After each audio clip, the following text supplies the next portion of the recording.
તમારા પરિવારના વિચારો બદલી જશે. પણ કરુણા એ છે કે દીકરો બાપને નથી સમજતો, બાપ દીકરાને નથી સમજતો. એનું એકમાત્ર કારણ છે કે બધા આવીને અલગ અલગ જમીન અલગ અલગ રીતે પાછા ફરી આવે ને પાછા સૂઈ જાય છે. મા બાપની સાથે, વડીલો સાથે, દીકરાઓની સાથે બેસવાનું રાખો. નિત્ય ઘરનો ક્રમ હોવો જોઈએ કે બધાને બેસવાનું છે, ફરજિયાત છે. નિત્ય ભગવાનની કથા સાંભળી.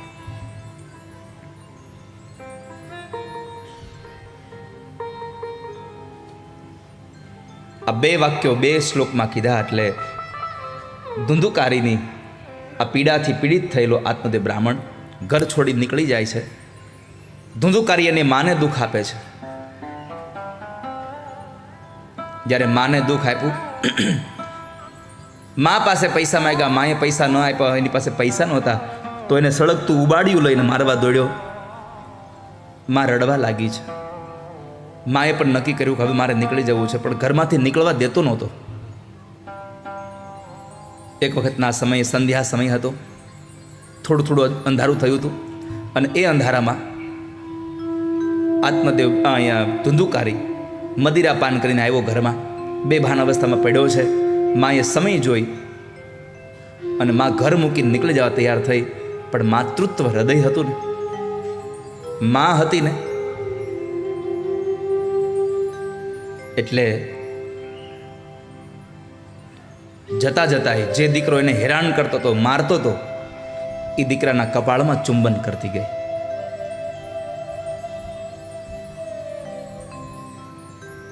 આ સંસારમાં સંતાનોના સુખ માટે પોતે દુઃખ ઉપાડવા તૈયાર થાય. તમને ક્યારેય પણ સાંભળવા મળે કે ભાઈ ફલાણા ભાઈ માટે એક સ્ત્રીએ બહુ દુઃખ વેઠ્યું, ત્યારે નક્કી રાખજો કે એ દુઃખ વેઠનારી સ્ત્રી એ માણસ નહીં, માં હશે, બીજું કોઈ નહીં હોય. સંતાનોના સુખ માટે પોતે દુઃખ પણ સહન કરે એ તત્વ એટલે મા બાપ છે.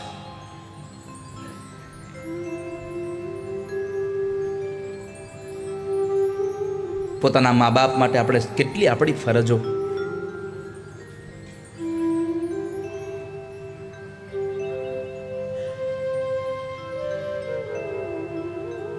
અંધ મા બાપનો દીકરો શ્રવણ.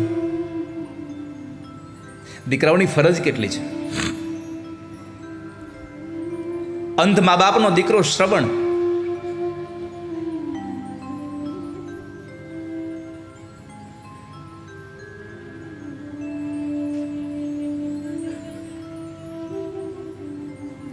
શ્રવણનો અર્થ છે કાન. જે આંધળા છે ને એને એક વ્યક્તિને બોલાવવા માટેનું શ્રેષ્ઠ સાધન એટલે એના કાન. એના કાનમાં કંઈક નાખો. જે આ સંસારના મોહમાં પડ્યો છે અને સત્સંગમાં જે અંધ થયો છે, આ સંસારમાં જે આંધળો બની ગયો છે, એવા લોકોને તમારે જો ભગવાન સુધી લઈ જવા હોય તો આ કથા રૂપી આ શબ્દો એને સંભળાવો, એના કાનમાં નાખો. આવશે કથામાં, આંખો ખુલી જશે. અને એ શ્રવણને ગામમાંથી જ્યારે સંઘ જતો હતો, શ્રવણના મા બાપે 2 જણા વાતો કરતા હતા કે આપણી આ ઉંમરે હવે આપણે તો તીર્થમાં જવું જોઈએ, પણ આપણે કેમ તીર્થમાં જઈએ? આપણે શું તીર્થમાં જઈ શકીએ? આપણે તો આંખો નથી. આપણને કોણ લઈ જાય? આપણે તો ખાડા અને એ ટેકરાઓમાં ક્યાં જઈએ? દીકરા શ્રવણ હારે વાત કરતા હતા કે ભાઈ અમારે તો યાત્રા કરવી, પણ કેમ જવું? આપણી પાસે કંઈ છે નહીં. શ્રવણે કીધું કે હું તમને લઈ જઈશ. આપણે તમે પૈસા પડ્યા છે, પૈસામાંથી આપણે થોડીક સંપત્તિ વાપરી નાખીએ, યાત્રાએ જઈએ. ના ના હો ભાઈ, પૈસા તને પરણાવવા હાટું રાખ્યા છે. શ્રવણના આંધળા મા બાપ કહે છે કે તને પરણાવવા માટે અમે પૈસા રાખ્યા છે. એ પૈસા અમે આમ નથી વાપરવાના, અમારે જાત્રા નથી કરવી, અમે તો ઘરમાં અમે ભગવાનનું નામ લઈને બેસીશું. અને અમે જાત્રામાં જઈએ તો અમે ક્યાં કાંઈ જોવાના હતા? અમને ક્યાં આંખો આપી છે? શ્રવણે કહ્યું ના, હું તમને યાત્રામાં લઈ જઈશ. ભાઈ અમે હાલી ન શકીએ, કેમ જાવું અમારે? પોતે માથે બેસી અને સુતાર પાસે જઈ અને સુંદર મજાની લાકડાની એવી કાવડ બનાવડાવી અને એ કાવડમાં રૂની એવી ગાદીઓ નાખી કે મા બાપને બેસવામાં જરાય કોઈ મુશ્કેલી ન પડે. કાવડ નાખી એ કાવડની અંદર એના ગાદલીઓ નાખી મા બાપને બેસાડ્યા અને ખંભા ઉપર લઈ અને જ્યારે શ્રવણ નીકળે છે ત્યારે મહાપુરુષોએ પોતાના લેખનમાં લખ્યું છે કે જ્યારે દીકરો શ્રવણ પોતાના મા બાપને પોતાના ખભા ઉપર લઈ અને ગામડે ગામડે જ્યારે એ તીર્થ માટે નીકળતો હતો ને ત્યારે ગામના લોકો બીજા ગામ સુધી વળાવવા જતા હતા એને. આ દુનિયામાં જે સંસારમાં મા બાપની સેવા કરે ને એને દુનિયાના લોકો પ્રેમ કરે, એને સંસારના લોકો એની પૂજા કરે છે.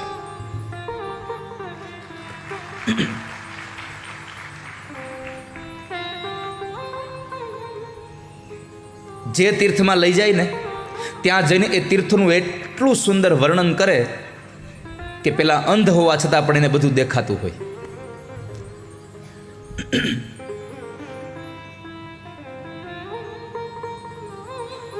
મા બાપની સેવા કરવા માટે આપણને પરમાત્માએ સંતાન બનાવ્યા છે. અહીંયા ધુંધુકારી પોતાની માને મારે છે, પણ જ્યારે માએ દીકરા પાસેથી નીકળે છે ત્યારે ચુંબન કરીને નીકળે છે.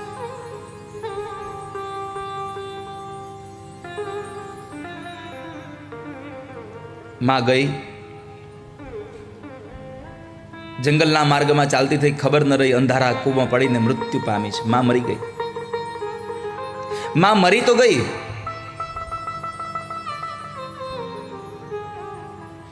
આ બાજુ ગોકર્ણ મહારાજ ઘરમાંથી નીકળી ગયા કે મારું અપમાન કરે પછી જાવ, એના કરતાં પહેલેથી જ નીકળી જાવ.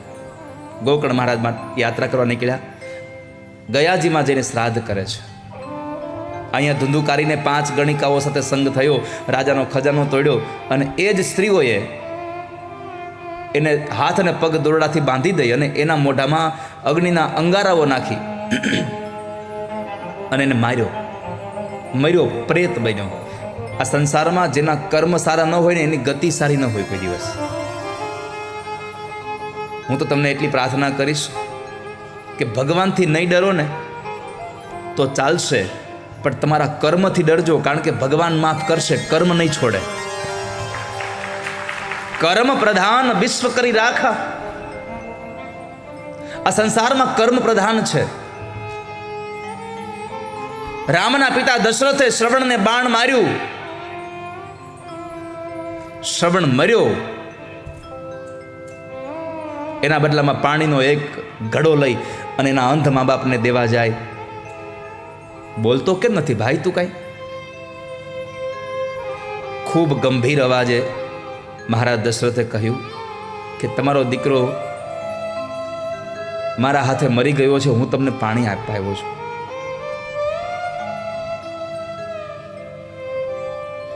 અને એ સમયે અંધ મા બાપનો શ્રાપ હતો, તમારે ત્યાં 4 દીકરા હશે પણ એકે પાસે નહીં હોય. કેમ? કર્મ પ્રધાન વિશ્વ કરી રાખા. અમારા દીકરાને તમે અમારાથી જુદો પાડ્યો છે, અમારી મળતી વેળાએ દીકરો નહીં હોય, એમ તમે મરશો ત્યારે તમારે પણ દીકરો નહીં હોય પાસે કોઈ. મારે એ કહેવું છે કે જગતના બાપ, આ દુનિયાના બ્રહ્મનો બાપ હતો, રામના પિતાજી હોવા છતાં પણ કરેલા કર્મનું જો એને ફળ ભોગવવું પડ્યું તો આપણે કઈ વાડીના મૂળા છીએ? ભોગવવું જ પડશે. માટે કર્મ કરો ત્યારે સાવધાન રહેજો વાલા ભક્તજનો, કર્મ નહીં છોડે. કદાચ રૂમનો દરવાજો બંધ કરીને કામ કરતા હો ને તો એ વિચારજો કે બીજું કોઈ જોવે કે ન જોવે, પણ ઓલાની ઉપરવાળાનો સીસીટીવી કેમેરો ચાલુ જ છે, એની નજરમાંથી તમે ક્યારેય નહીં જઈ શકો. માટે કર્મ પ્રધાન વિશ્વ કરી રાખા. અંત સમય સારો ન આવ્યો. ગોકર્ણ મહારાજે ગયાજીમાં શ્રાદ્ધ કર્યું, બધાને મોક્ષ મળ્યો, ધુંધુકારીને મુક્તિ ન મળી.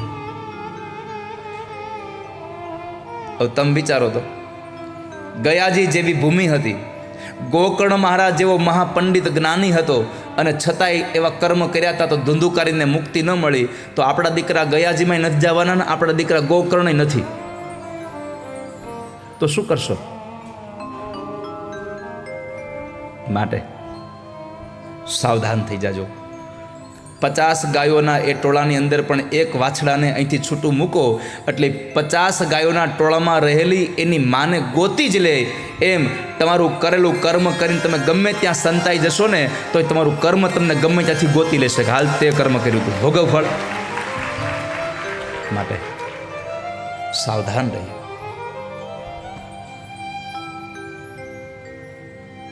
આજે ગોકર્ણ મહારાજે એને ક્રિયાકર્મ કરાવ્યું. ધુંધુકારીને મુક્તિ ન મળી. ધુંધુકારી પ્રેત અવસ્થામાં હતો. રડતો રડતો ગોકર્ણ મહારાજ પાસે આવ્યો, મને મુક્તિ અપાવો, હું તમારો ભાઈ મૃત્યુ પામ્યો. ગોકર્ણે પૂછ્યું કે તમને તમે ગયાજીમાં શ્રાદ્ધ કર્યું, મોક્ષ ન મળ્યો? જઈને 100 વખત શ્રાદ્ધ કરો તો મને મોક્ષ નહીં મળે. કેમ? મેં કામ જ એવા કર્યા છે. મને મોક્ષ અપાવો, મને મુક્તિ અપાવો. તને મુક્તિ કેમ મળશે એ ખબર નથી. પછી ગોકર્ણ મહારાજે ભગવાન સૂર્યનારાયણને પ્રશ્ન કર્યો કે ગયાજીમાં શ્રાદ્ધ કરવાથી જેને મોક્ષ ન મળે એને મોક્ષ શેનાથી મળે? તો કે એના પાછળ ભાગવતની કથા કરાવો. ભાગવતની કથાનું મૃત કર્યું. અષાઢ મહિનામાં કથા કરે છે. આખો મંડપ એટલો ભરાઈ ગયો હતો કે પ્રેત ધંધુકારીને બેસવાની કંઈ જગ્યા નહોતી. એટલે વાયુના રૂપમાં આવ્યો અને લીલા વાંસની સોટીમાં બેસી ગયો અંદર. 1 દિવસ, 2 દિવસ, 3 દિવસ, આમ કરતાં કરતાં 7 દિવસની કથા પૂરી થઈ. 7મા દિવસે કથાના અંતની અંદર જ્યારે ભગવાન ભાગવતજીને બધું પુણ્ય અર્પણ થયું ત્યારે વાંસ ફાટ્યો અને એમાંથી દિવ્ય રૂપને લઈ અને ધુંધુકારી ભગવાનના પાર્ષદો જે વિમાન લઈને આવ્યા હતા એ વિમાનમાં બેસી અને ભગવાનના ધામમાં ગયો.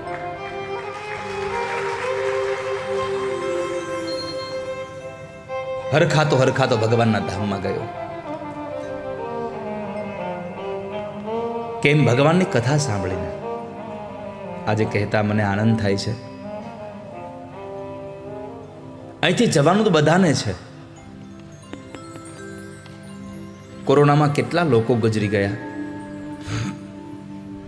કેટલાય લોકો તો એવા છે કે જેને પરિવારના કોઈ લોકોનો પોતાના હાથનો અગ્નિ સંસ્કાર નથી મળ્યો. કેટલાય લોકો એવા છે કે જેની પાછળ કોઈ વિધિ વિધાન નથી થયું.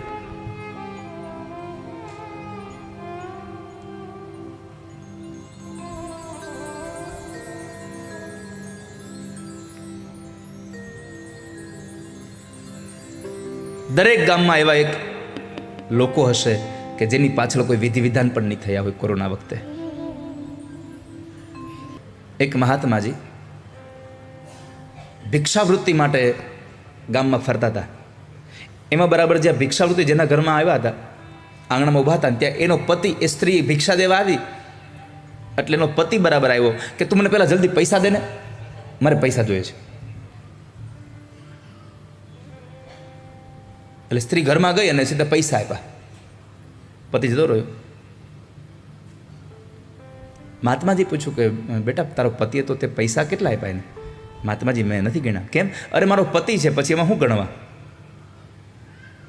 એ મારો પતિ છે, એમાં એને ગણીને થોડું આપવાનું હોય કાંઈ. મહાત્માજી હાથમાંથી માળા મૂકી હતી. તું તારા પતિને પૈસા ગણ્યા વગરની આપતી હોય તો મારે મારા પતિનું નામ હું કેમ ગણીને લેવું આવું?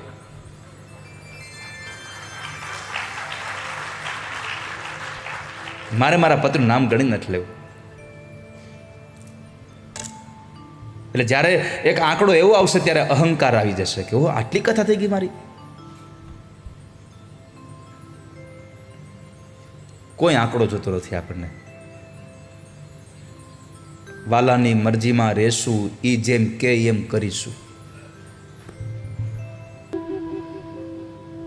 જગતમાં ઝેર પીનારા બધા શંકર નથી હોતા. જગતમાં ઝેર પીનારા બધા શંકર નથી હોતા અને ઉપરથી દેખાય છે એવા અંદરથી સારાય નથી હોતા.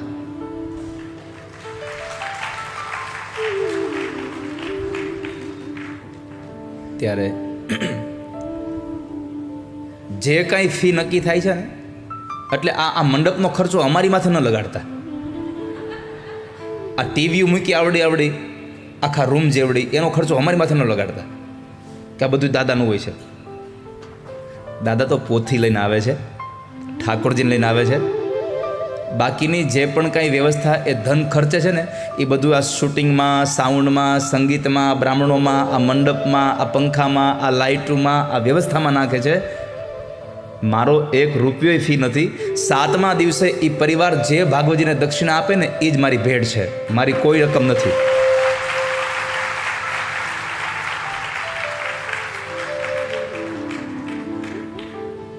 માટે વક્તા એવો લઈ આવો કે જે તમને ભાવથી કથા કરતો હોય. ખાલી બધાનો અલગ અલગ ભાવ હોય.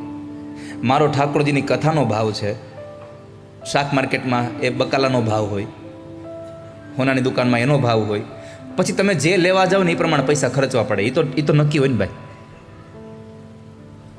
તમે 1 ગ્રામ વાળું હોનું લેવા જાઓ તો ઓછા પૈસામાં આવી જાય, અને 24 કેરેટ લેવા જાઓ તો એના વધારે પૈસા આપવા પડે. તો દુનિયાનું નક્કી છે. પછી તમારે 1 ગ્રામના પૈસામાં તમારે 24 જોતો હોય તો એ આવે નહીં.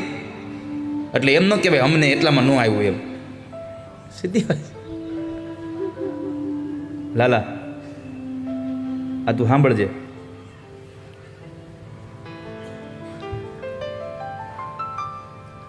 હોનાના ભાવમાં કોઈ પિત્તળ લે અને પિત્તળના ભાવમાં હોનું આવે નહીં. પણ એ પિત્તળ જો હોનામાં ભળી જાય તો પાછું હોનાના ભાવે વેચાઈ જાય. એને ભળતા આવડવું જોઈએ તો વેચાઈ જાય.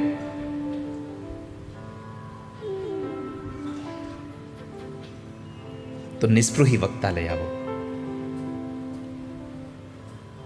જેને કશી અપેક્ષા નથી. હવે તમારા શ્રોતાઓનું આવ્યું. જો ભગવાનની કથા નિયમ પ્રમાણે સાંભળે તો શ્રોતા, નકર શેરડીના સોતા.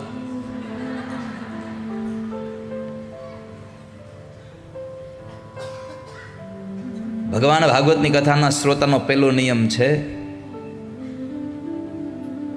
કે ભગવાન ભાગવતજીના કથાના વક્તા આવે એની પહેલાં આવીને બેસી જવું, અને ભગવાનની કથા સંભળાવનારો વક્તા વ્યાસપીઠથી ઉતરે પછી તમારે તમારી જગ્યા છોડવી. એ સૌથી પહેલો નિયમ છે. બીજું, એક આસને બેસીને કથા સાંભળવી, ઉપવાસ રહીને કથા સાંભળવી, ભૂખ્યું રહેવાતું હોય તો. ત્યાર પછી બ્રહ્મચર્ય આશ્રમનું પાલન કરીને ભગવાનની કથા સાંભળવી. એક ચિત્તે ભગવાનની કથા સાંભળવી. મોબાઈલને તો હાવ સાયલન્ટ કરીને ઊંધો જ મૂકી દેવો.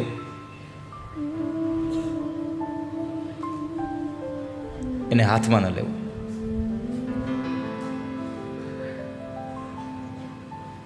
અને જ્યારથી વોટ્સએપ ને ઇન્સ્ટાગ્રામ ને આ બધું આવ્યું છે ને ત્યારથી માણસને તમે જુઓ કાંઈ ન હોય ને તો મોબાઈલ જો, કાંઈ એવું નથી ને.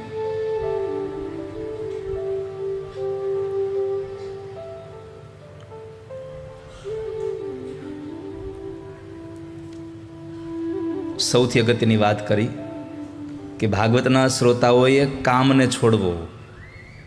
કામમ ક્રોધમ મદમ માનમ મત્સરમ લોભમેવ ચ દંભમ મોહમ તથા દ્વેષમ દુર્યેચ્ચ કથાવ્રતિ.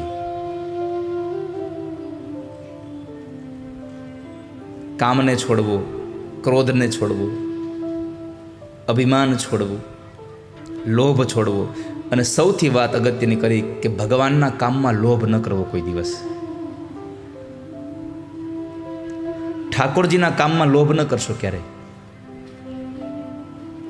દીકરા કે દીકરીના લગ્ન હોય ત્યારે જેટલો તમે મંડપ ડેકોરેશન ફૂલથી કરો છો ને એના કરતાં સવાઈઓ જ્યારે ઠાકોરજીની કથા હોય ને ત્યારે ફૂલથી શણગારવાનો આગ્રહ રાખવો. દુનિયાને દેખાડવા માટે જેટલા પૈસા વાપરો છો ને તમે કે અમારી ઘરે મહેમાન આવે તો સારું લાગે, એના કરતાં વધારે ભાવ રાખો કે મારો ઠાકોરજી રાજી થાય એના માટે હું મારા ઘરને શણગારું, મારું મંદિર શણગારું, મારા જીવનને શણગારું સારા વિચારોથી, મારો મંડપ શણગારું. ઠાકોરજીની પૂજામાં જેટલી પણ વસ્તુની આવશ્યકતા છે એ સંપૂર્ણ ભાવ સાથે સારામાં સારી વસ્તુ લઈ આવી. જે પણ વસ્તુ લઈ આવે છે સારામાં સારી વસ્તુ ભગવાનને અર્પણ કરવી. અને હું તમને એટલું ચોક્કસ કહું છું કે તમે જે ભગવાનને અર્પણ કરો છો ને એનું હવાયું કરીને તમને પાછું આપશે. કોઈનો ભાર ન રાખે મુરારી, વ્યાજ સહિત પાછું આપે વનમાળી. કોઈનો ભાર નહીં રાખે. એટલે જે પણ તમે પરમાત્માને અર્પણ કરવા ઈચ્છો છો એ વસ્તુ સારામાં સારી આપી. આપણે પહેરવાનું ધોતિયું 1500નું લઈ આવીને ઠાકોરજીને પહેરાવાનું હોય તો 150નું. આવું નહીં. આપણે દિવાળીના કપડાં લેવા જઈએ ને, અહીં તમે આટલા લોકો બેઠા છો, મારે તમને પ્રશ્ન કરવો છે કે તમે દિવાળીના કપડાં લેવા તમે જાઓ ત્યારે તમને કોઈ દિવસ એમ થયું લાવ પહેલાં હું ભગવાનના વાઘા લઉં પછી મારા કપડાં લઉં? જેટલા મોંઘા તમારા કપડાં લ્યો છો એટલા મોંઘા કોઈ દી ભગવાનના વસ્ત્રો લીધા? તમને જે આટલા શણગારીને જગતમાં હરવા ફરવા માટે મોકલે છે એને તો મૂર્તિમાં શણગારવાનો આગ્રહ રાખો. જે ઘરમાં તમારા ઘરની અંદર જે ભગવાનની મૂર્તિ છે એને સારામાં સારા વસ્ત્ર ધારણ કરાવો, સારામાં સારું અત્તર એને લગાડો. દિવાળીએ તમે જ લઈ આવો 3 એના માટે સારામાં સારું અત્તર લઈ આવો, સારામાં સારા ફૂલના હાર એને પહેરાવો. અને હું ભરોસા સાથે કહું છું, તમે ઠાકોરજીની મૂર્તિને શણગારી દો, તમારી આખી જિંદગીને ઠાકોરજી શણગારી દેશે. તમે એને શણગારી દો.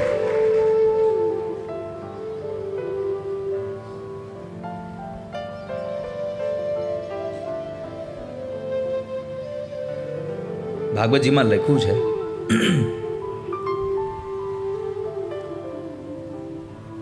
કે કથાના આયોજક પરિવારે જેમ દીકરા અને દીકરીના લગ્નમાં મન મૂકીને પૈસા વાપરે એવી રીતે મન મૂકીને ઠાકોરજીની આ કથામાં પોતાની સંપત્તિનો સદુપયોગ કરવો. વાપર્યા એમ નથી કહી દઉં, અહીંયા પોતાની સંપત્તિનો સદુપયોગ ઠાકોરજી માટે કરવો, મન મૂકીને કરવો. દુનિયાને દેખાડવા માટે આપણે આપણી સંપત્તિ વાપરીએ છીએ, જ્યારે પરમાત્માને દેખાડવા માટે, પરમાત્માને રાજી કરવા માટે આપણી લક્ષ્મીનો સદુપયોગ થઈ રહ્યો છે. માટે ખૂબ ભાવથી ભગવાનની કથા સંભળાવી, લોકોને ખૂબ વધારે લોકો લાભ લઈ શકે એવું કથાનું આયોજન કરવું, આવું પણ ભાગવતમાં લખ્યું છે. તો શ્રોતા અને વક્તાના ગુણધર્મો બતાવી ભાગવત એ પુરાણોનું તિલક છે, વૈષ્ણવનું પરમ ધન છે. યદ વૈષ્ણવાનામ પરમ ધનમ, વૈષ્ણવનું પરમ ધન એટલે ભાગવત છે. અને એ ભાગવતજીની કથા, મહાત્મ્યની કથા સંપન્ન કરી અને પ્રથમ સ્કંદમાં પ્રવેશ કર્યો. પ્રથમ સ્કંદ એટલે ભગવાન ભાગવતજીનું અધિકાર લીલા છે. અધિકાર લીલામાં ભગવાન ભાગવતજીનું પહેલું મંગલાચરણ ભગવાન વ્યાસ નારાયણે કર્યું. અને એ વ્યાસજી જ્યારે મંગલાચરણ કરે છે ત્યારે વંદન કોને કર્યા? તો કહે સત્યરૂપ પરમાત્માને. અહીંયા કૃષ્ણને વંદન ન કર્યા. અહીંયા આપ જુઓ, રામ કે શિવને વંદન ન કર્યા, પણ ભગવાન વ્યાસે સત્યને વંદન કર્યા. सत्यम परम धीमहि, क्योंकि सत्य ही परमात्मा है, सत्य ही ईश्वर है, ईश्वर ही शिव है, शिव ही सुंदर है. તો એવા પરમાત્માને વંદન કર્યા જેણે સત્યએ આ સંસારની ઉત્પત્તિ કરી, સંસારને ચલાવ્યું, સંસારનો અહીંયા નાશ કર્યો. એ ભગવાનને અમે વંદન કરીએ છીએ. સત્યની આરાધના કરી છે. આ સૃષ્ટિનું સર્જન ભગવાને કર્યું છે. આ સૃષ્ટિને ચલાવે છે ભગવાન, અને આ સૃષ્ટિનો નાશ પણ પરમાત્મા જ કરે છે. આપણે તો બધા માધ્યમ બનીને આવ્યા છે. કારણ કે પરમાત્મા ક્યાંય નિમિત્ત નથી બનતા. પરમાત્મા પોતે સંસારના લોકોને, સંસારના કોઈ પદાર્થને નિમિત્ત બનાવી દે છે. તો અમે સત્ય સ્વરૂપ પરમાત્માને વંદન કરીએ, જેણે આ જગતની ઉત્પત્તિ કરી છે.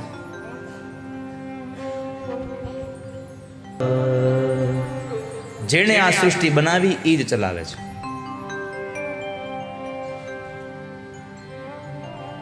હમ સત્ય की उपासना करते हैं. સત્યને આરાધન કર્યું. સત્યને મેળવવાનું નથી, સત્યમાં ભળી જવાનું છે. અને જ્યાં સત્ય હશે ત્યાં બધું જ દોડતું દોડતું આવશે. એ સત્યની આરાધના કરી. ગાયત્રી મંત્રનો વિસ્તાર એ ભગવાન ભાગવતજી છે. અને આ સત્ય દ્વારા, આ પરમાત્મા દ્વારા, આ ધર્મ દ્વારા આપણે પરમાત્માને મેળવવાના છે. કેવો ધર્મ? તો કહે છે કે નિષ્કપટ ધર્મ, નિષ્કપટ બનાવે. કપટ રહિત ધર્મ જોઈએ આપણે. અને એ ધર્મ ત્યારે જ મળે કે ક્યારેક જ્યારે તમે પરમાત્માના નામના રસાસ્વાદને પીતા હો, આ ભગવાનના આ અમૃતના ફળને તમે પાન કરતા હો, પરમાત્માને આપણે વંદન કરીએ છીએ. એ પરમાત્માની કથા સાંભળવી જોઈએ. ક્યાં સુધી પીવી જોઈએ આ કથા ભગવાનની? તો કહે છે કે આલયમ એટલે મરણ આવે ત્યાં સુધી ભગવાનની કથા પીવો. પણ કેવી રીતે? તો કે ભાવુક બનીને, રસિક બનીને, વારે વારે પીવો. એકની એક વાત દ્રઢ કરાવી છે.